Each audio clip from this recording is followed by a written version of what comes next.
Hi friends, ఇక్కడ కొబ్బరి mixie పెట్టాను. ఇక్కడ వచ్చేసి నువ్వులు, ఇక్కడ వచ్చేసి బాదం గోడంబి మిక్సీ పట్టేశాను.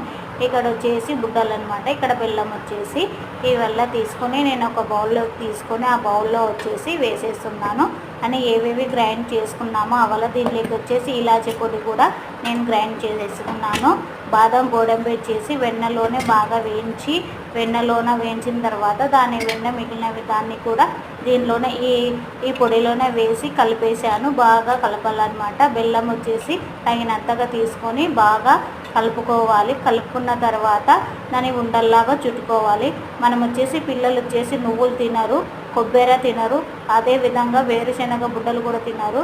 ఈ విధంగా చేయడం వల్ల పిల్లలకి హిమోగ్లోబిన్ పెరుగుతుంది, కాల్షియం లభిస్తుంది. అందువల్ల ఈ ఉండలు ఎంతో టేస్టీగా ఉంటాయి. పిల్లలు ఆడుకుంటూ ఎంతో ఇష్టంగా తింటారు.